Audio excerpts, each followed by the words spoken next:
Hey everybody, welcome back to another movie review. Hope you guys been enjoying the content channel as of late. Me and my brother did a double feature tonight, so we saw two movies, and I just got back from seeing the last one. I'm going to be doing both of these reviews solo because my brother is just off doing his thing. But we're going to first start off with this one because this one I know stuff about. The source material and stuff like that. So I definitely have some thoughts on this. So that film that we're going to be discussing today is Supergirl, which was directed by Craig Gillespie. That's how I say his name. Who previously directed, most notably, Cruella, the film with Emma Stone, amongst other things here and there. I believe he directed I, Tonya as well. And he is now helming what is now the second film in the DC universe, James Gunn's DC universe, first of which being, of course, Superman, which came out last year. This stars Millie Alcock as the title character, as well as Jason Momoa and this guy's name, Matthew Skew or something. But as the story goes, we are following Kara Zor-El.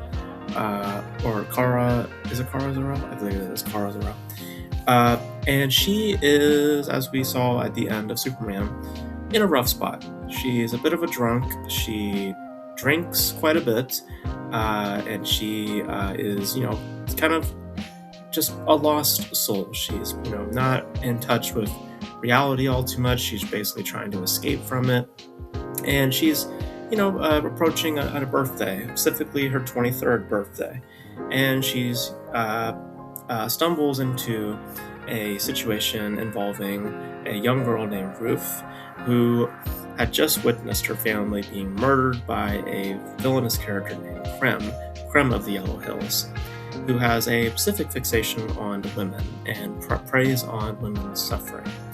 And Kara, with this girl, go out on a quest to find Krem and, to Kara's view, bring him to justice in Roofs to try to enact revenge and to kill him. And the story chronicles that of dealings of one's own trauma and the cycle of violence as it stands. So this, obviously, if you follow this channel, this is based off of the comic Woman of Tomorrow. They've made known that this is the source material that they pulled from, and the first comic that I actually ever read when I first started getting into comics was that of Supergirl, Woman of Tomorrow. And I did a review for it on this channel, which I'll link to at the end of this video. But I had my issues with that specific comic, and I was curious to know what they were going to keep and what they were not going to keep. And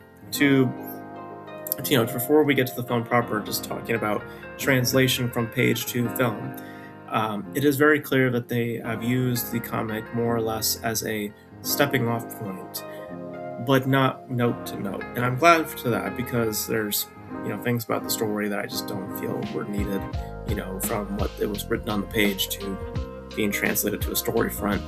I'm glad that they made changes. So, in that, I don't have issues in terms of translation. But speaking about the film proper, though, going into this, I heard many things. We've also been hearing a lot of things about multiple test screenings and changing of, the edits and stuff like that. And some of that has actually come to light and is true. Me and my brother actually read an article where apparently, without giving spoilers, the last scene of this movie was actually originally meant to be a post-credit scene, but they decided at last minute to make that the official ending for the movie.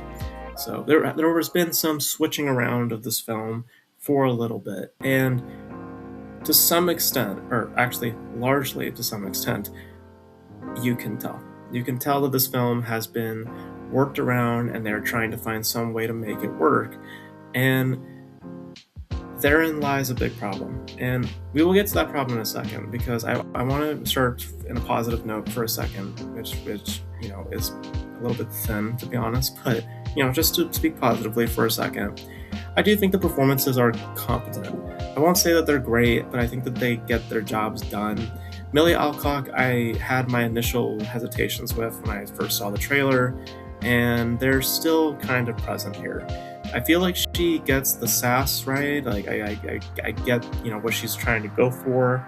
I don't mind her overall demeanor, but it's her expressions. I just feel like she doesn't have a lot to deliver.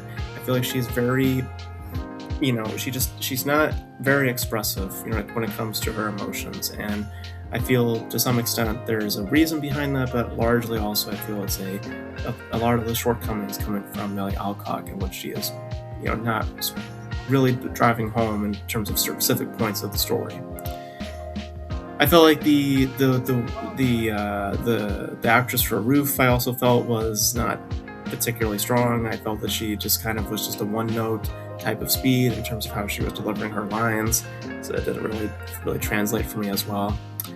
The standout, I feel, was Jason Momoa, because I feel like he just is kind of just being himself, and being what he is, at least as a screen presence.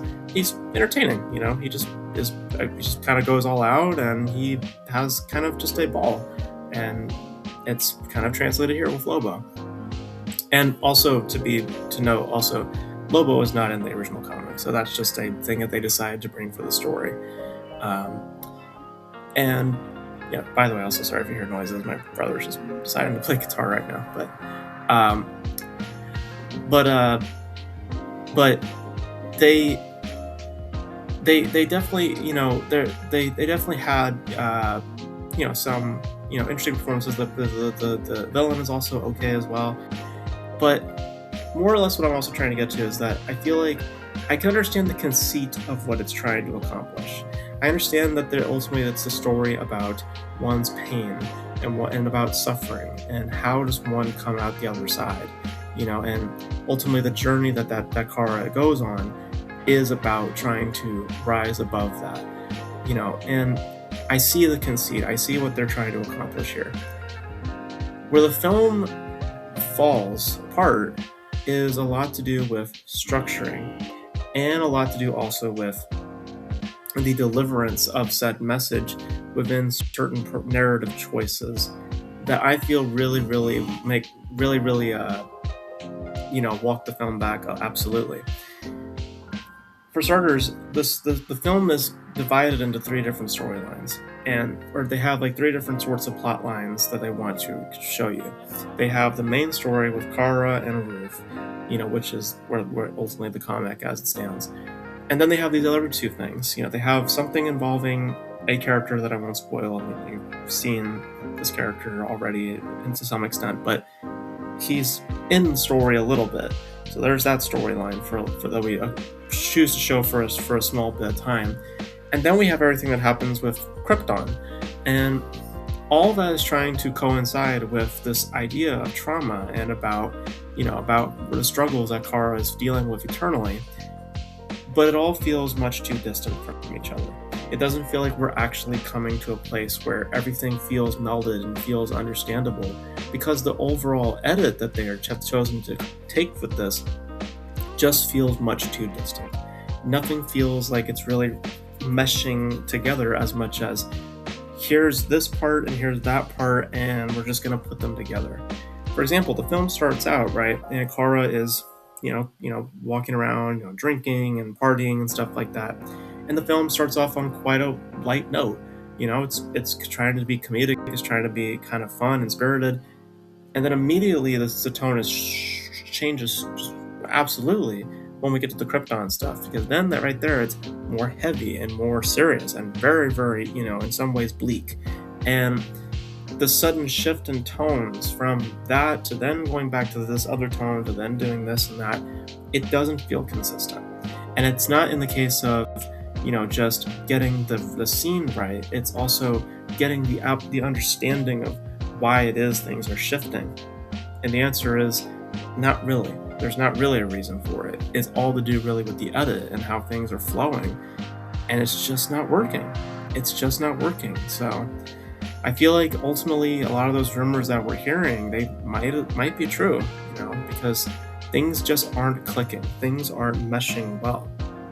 And because of that, you have something that largely feels not well orchestrated, and up to certain narrative choices also that I feel really take away from the development of the characters. I won't say exactly what, but there's a certain choice at the end of this film that is much different from what the comics do. They kind of try to do what the comic did, but I also felt to some extent what the comic did was not warranted either. But there were certain choices there that I also just had more issues with.